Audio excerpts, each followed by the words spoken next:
नमस्कार, मैं कुमार प्रबोध और आप देख रहे हैं फर्स्ट बिहार झारखंड। आज हम चर्चा ऐसे मसले पर करने जा रहे हैं जो सवाल बिहार नहीं पूरे देश के राजनीति में अभिरुचि रखने वाले हर लोगों के जहन में कौंध रहा है, तैर रहा है। जी हाँ, ये तय हो चुका है कि देश में नरेंद्र मोदी की सरकार बनने जा रही है।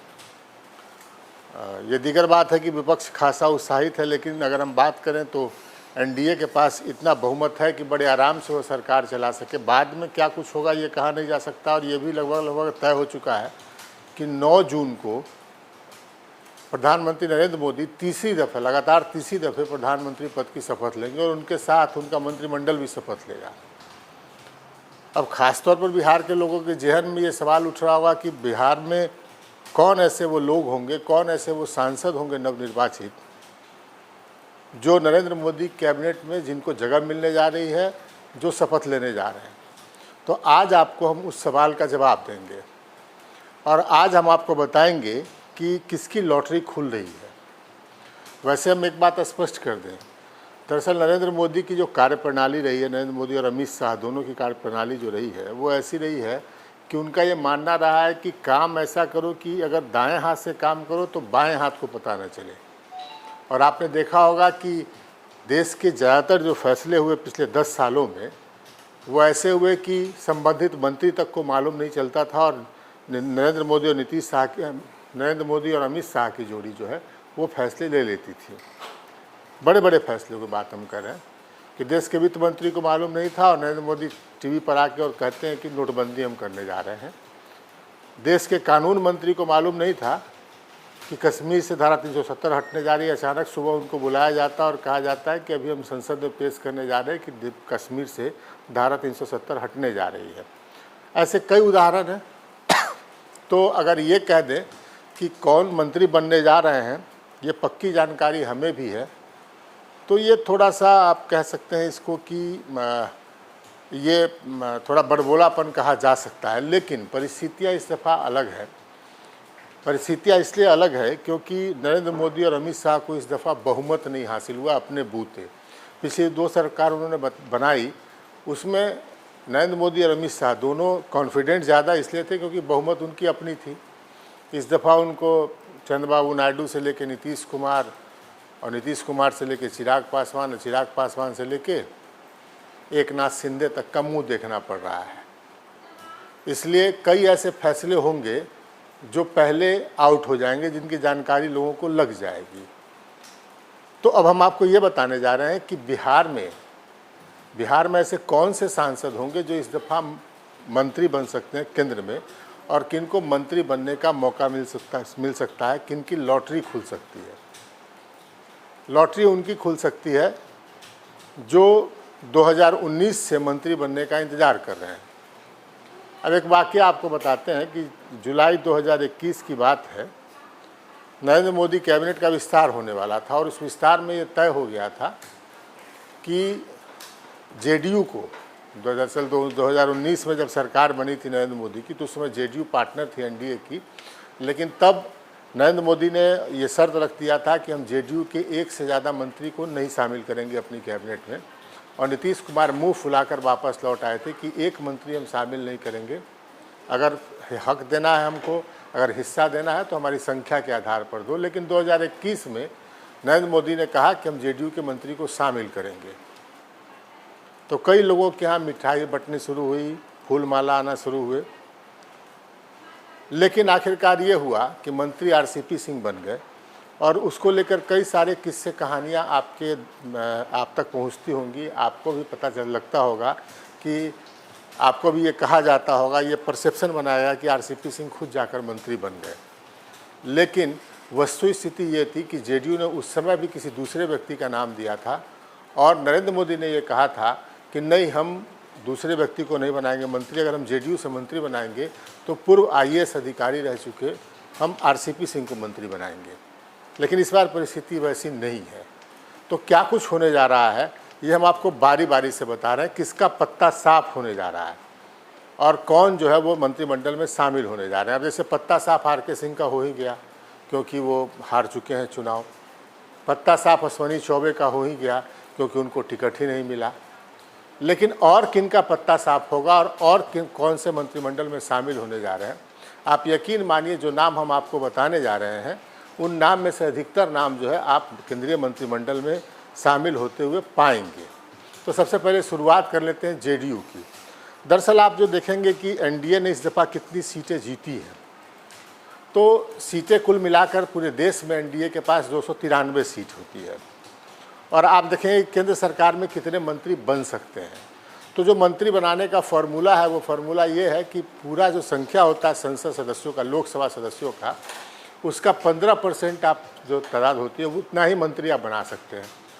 तो जो कुल मंत्रियों की संख्या होगी प्रधानमंत्री के साथ वो 82 हो सकती है अधिकतम।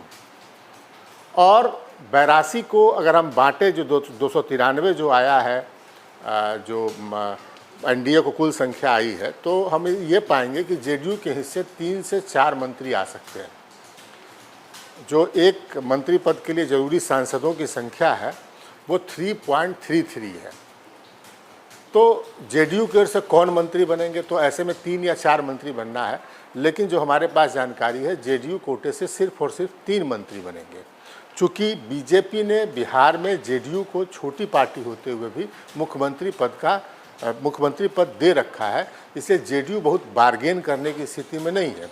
दूसरी बात, ये अलग बात है कि परसेप्शन बनाया जा रहा है कि नीतीश कुमार जो है वो उनके कारण बड़ी जीत हुई जेडीयू की और 12 एमपी जीत गए, लेकिन जेडीयू के सांसद जानते हैं और बीजेपी भी जानती है कि अगर जेडीयू के सांसद यहाँ जीते हैं तो मोदी का नाम चला है तो जीते हैं। हमने ऐसे कई क्षेत्र देखे हैं जहाँ जेडीयू के साथ का जो जेडीयू जब चुनाव लड़ रही थी और जेडीयू के जो उम्मीदवार थे वो बीजेपी के कलर में अपनी पार्टी का दफ्तर बना रहे थे, भगवा कलर में, हरा रंग उसमें नज़र नहीं आ रहा था, तो मोदी नाम का सहारा था। खैर मुद्दे पर हम बात करते हैं। तो जेडीयू के हिस्से 3 मंत्री आ सकते हैं और अब हम आपको बारी बारी से बताते हैं कि कौन मंत्री बन सकते हैं। तो एक नाम सबसे पहले लिख लीजिए जो मंत्री बनने जा रहे हैं, और वो नाम है रामनाथ ठाकुर, कर्पूरी ठाकुर के बेटे, जेडीयू के राज्यसभा के सांसद, राज्यसभा में जेडीयू के संसदीय दल के नेता। तो पहला नाम लिख लीजिए कि जेडीयू की ओर से रामनाथ ठाकुर, अगर नीतीश कुमार को एक मंत्री बनाने का मौका मिलेगा तो रामनाथ ठाकुर इस बार मंत्री बनने जा रहे हैं। रामनाथ ठाकुर का मंत्री बनना लगभग तय है, अगर कोई बड़ी अप्रत्याशित घटना न हो जाए तो। लेकिन चर्चा 2 बड़े नेताओं की हो रही है जो नीतीश कुमार के बेहद करीबी माने जाते हैं, ललन सिंह और संजय झा। तो हम आपको बताते हैं किसकी लॉटरी खुल सकती है। सबसे पहले आपको ये बताते हैं कि ललन सिंह की लॉटरी इस बार खुल सकती है। ललन सिंह का मंत्री बनना तय है। दरअसल जब हम 2021 की बात कर रहे थे कि जब आरसीपी सिंह मंत्री बने थे केंद्र में, तो जेडीयू की ओर से, नीतीश कुमार की ओर से ललन सिंह पहली पसंद थे, लेकिन तब नरेंद्र मोदी और अमित शाह ने ललन सिंह को मंत्री बनाने से इनकार कर दिया था। लेकिन अब वो बात रही नहीं। गंगा में बहुत पानी बह गया, पटना में, और दिल्ली में जमुना में भी बहुत पानी बह गया है, इसलिए अब ललन सिंह का मंत्री बनना तय है। ललन सिंह की लॉटरी खुल गई है, ये तय मान लीजिए। तीसरा नाम आता है संजय झा का। संजय झा के नाम पर पेच फंसा है, लेकिन संजय झा के साथ प्लस पॉइंट ये है कि बीजेपी को ओवरऑल, दरअसल हम आपको समझा दें कि बीजेपी जो मंत्रिमंडल इस बार मंत्रिमंडल में बिहार से शामिल करने जा रही है वो कॉम्पैक्ट होगा, यानी बीजेपी, जेडीयू और लोजपा, एलजेपी-आर जो चिराग पासवान की पार्टी है, तो इन तीनों से जातीय समीकरण, तीनों को मिला के जातीय समीकरण बनाया जाएगा और उस आधार पर जो है वो मंत्रियों का नाम तय किया जाएगा। तो जेडीयू कोटे से तीसरे मंत्री जो है वो संजय झा हो सकते हैं। संजय झा का नाम अब तक फाइनल नहीं हुआ है, लेकिन 2 नाम फाइनल है, ललन सिंह और रामनाथ ठाकुर। दरअसल पेच फंसा है ये कि लवकुश समीकरण वाले नीतीश कुमार चाहते हैं कि एक कुश उनके ओर से जाए, इसलिए वो 4 जो है मंत्री पद की मांग कर रहे हैं, लेकिन फिलहाल 3 पर सहमति बनती आ रही है। अगर 4 मंत्री पद पर नरेंद्र मोदी मान जाते हैं तो चौथे मंत्री का नाम लिख लीजिए। वो वाल्मीकि नगर क्षेत्र से सुनील कुमार, कुशवाहा जाति से आते हैं, उनके पिता वैद्यनाथ महतो नीतीश कुमार के बड़े करीबी रहे हैं, तो चौथे मंत्री वो हो सकते हैं। अन्यथा अभी संजय झा के चांसेस ज़्यादा हैं। संजय झा के नाम पर पेच फंसा हुआ है, फाइनल नहीं हुआ है। 2 मंत्री जेडीयू के कोटे से नाम तय है। तो जेडीयू की बात हमने कह दी कि रामनाथ ठाकुर और ललन सिंह इन दोनों का मंत्री बनना तय है। आप पूछेंगे ललन सिंह का मंत्री बनना क्यों तय है, तो रामनाथ ठाकुर के साथ समीकरण है कि वो अति पिछड़ी जाति से आते हैं और नीतीश कुमार अपने मानते हैं कि उनको या बीजेपी भी इस बार मानती है कि अति पिछड़ी जाति का वोट बल्क में उसको मिला, इसके कारण बिहार में उसकी इज्जत बढ़ गई और इज्जत बच गई। लेकिन दुर्भाग्य ये है कि बीजेपी के पास कोई अति पिछड़ी जाति का सांसद है नहीं लोकसभा में, राज्यसभा में है लेकिन लोकसभा में नहीं है। तो बीजेपी के पास जो है वो ऑप्शन ये है कि वो जेडीयू के नाम को स्वीकार कर ले, लिहाजा जो है वो रामनाथ ठाकुर का नाम अचानक से जो है वो तय हो चुका है ललन सिंह का, इसलिए क्योंकि नीतीश कुमार जानते हैं कि ललन सिंह को हमने मंत्री नहीं बनाया, ललन सिंह को 2021 में मंत्री नहीं बनाया गया था, तो ललन सिंह ने आरसीपी सिंह को नीतीश कुमार की पार्टी से बाहर निकलवा कर ही दम लिया था। हम बता दें ये वही आरसीपी सिंह है जो साय की तरह 30 साल तक, 3 दशक तक नीतीश कुमार के साथ रहे, लेकिन आखिरकार उनको पार्टी से बाहर होना पड़ा। बाद में वो बीजेपी में शामिल हुए, लेकिन अब कहाँ है किसी को पता नहीं। तो ललन सिंह ने अपने मंत्री न बनने का बदला आरसीपी सिंह से तब निकाला था। आज नीतीश कुमार जानते हैं कि ललन सिंह से दुश्मनी हमने ली, मंत्री नहीं बनाया, तो फिर इस बार उनकी पार्टी का जो पूरा ताना बाना है वो बिखर सकता है। तो ललन सिंह और रामनाथ ठाकुर का मंत्री बनना तय है।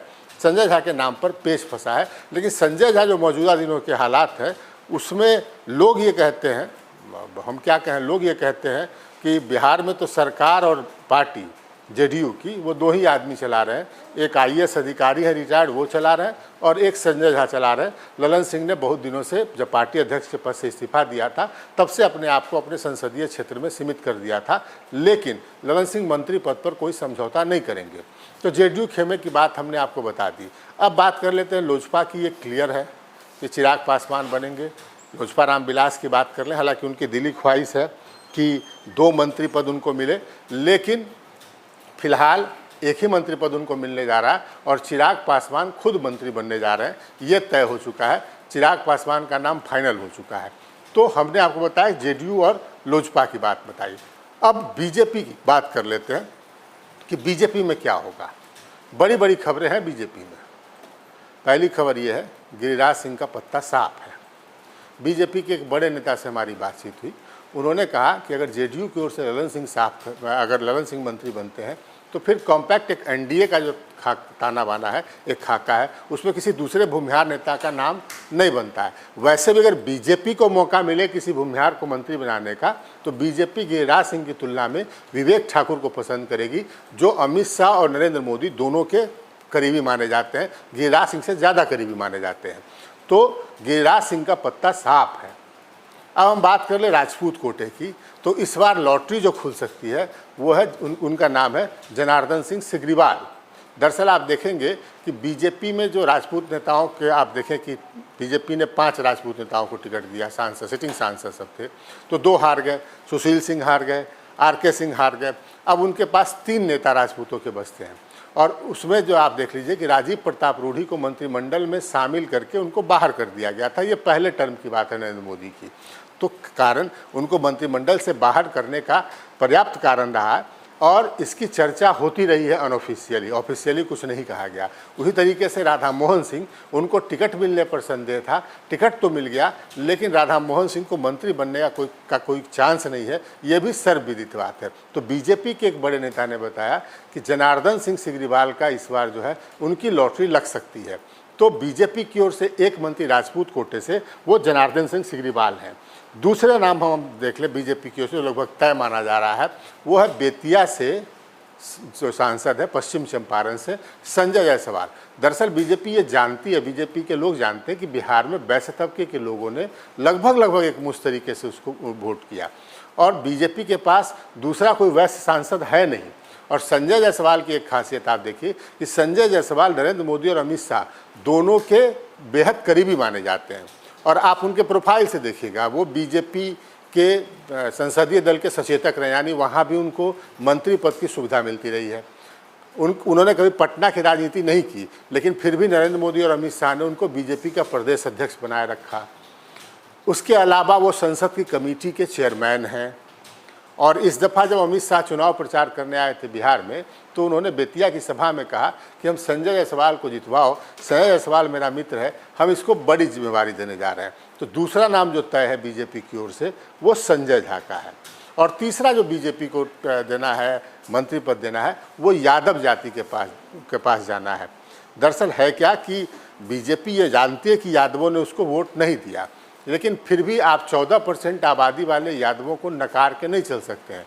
उनके प्रति उनको कभी ना कभी कहीं ना कहीं ये संभावना है, बीजेपी को कहीं ना कहीं लगता है कि एक दौर आएगा कि यादव हमारी ओर आ सकते हैं।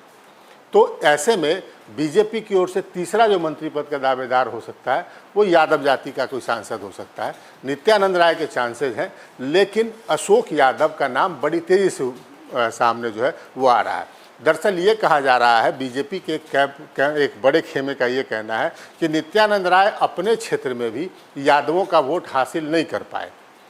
उनको अगर वहाँ पर यादव, मुस्लिम और कुशवाहा को छोड़ के बाकी सब लोगों ने वोट नहीं कर दिया होता तो नित्यानंद राय का जीतना मुश्किल था। वो यादवों के वोट में कोई डिवीज़न वहाँ पर खासा करा नहीं पाए, 5-10% वोट आ गया होगा तो बड़ी बात है। लेकिन अशोक यादव, जिनके पिता हुकुमदेव नारायण यादव जो है वो खाटी समाजवादी नेता एक दौर में रहे और बाद में फिर नरेंद्र मोदी के साथ आए, और नरेंद्र मोदी खुलेआम जो है उनकी तारीफ़ करते हुए आपको नज़र आए होंगे कई दफ़ा। उनको सम्मानित किया गया पद्म सम्मान से। तो हुकुमदेव नारायण यादव के बेटे अशोक यादव का नाम जो है वो मंत्री पद के लिए आगे चल रहा है। नित्यानंद राय की कुर्सी पर जो है वो खतरा इस पर मंडरा रहा है। तीसरे जो आप देखें बीजेपी की ओर से जो यादव प्रत्याशी थे राम कृपाल यादव, वो चुनाव हार चुके हैं। तो ये कुल मिलाकर स्थिति है कि बिहार से 7 मंत्रियों के बनने की संभावना है। फिलहाल 5 शपथ ले सकते हैं, लेकिन कुल मिला के 7 मंत्रियों के बनने की संभावना है। 3 जेडीयू के, 3 बीजेपी के और 1 चिराग पासवान के। और हमने जो बताया कि चिराग पासवान का नाम तय है। जेडीयू की ओर से ललन सिंह का नाम तय है, जेडीयू की ओर से रामनाथ ठाकुर का नाम तय है, जेडीयू की ओर से तीसरा नाम संजय झा का रहा। और संजय झा के साथ प्लस पॉइंट ये है कि बीजेपी को एक ब्राह्मण को देना है। तो ब्राह्मण को देना है, तो चूँकि अश्वनी चौबे हार चुके हैं तो वो जेडीयू के ब्राह्मण चेहरे को मंत्रिमंडल में जगह देके एक मैसेज दे सकती है कि ब्राह्मण को जगह मिला वहाँ पर मंत्रिमंडल में। तो ये कुल मिलाकर स्थिति है कि जेडीयू की ओर से 3, एलजेपी की ओर से चिराग पासवान और बीजेपी की ओर से गिरिराज सिंह का पत्ता साफ है भाई। कोई चमत्कार ही उनको बचा सकता है। गिरिराज सिंह इस बार मंत्रिमंडल में आपको नज़र नहीं आएंगे। तो कुल मिलाकर जो स्थिति है वो यही है कि बीजेपी की ओर से पहला नाम जो अभी तक तय लग रहा है वो संजय जायसवाल का नाम, और ये बीजेपी के हाई लेवल सोर्सेज जो बता रहे हैं वो बता रहे हैं कि संजय जायसवाल का नाम तय लग रहा है।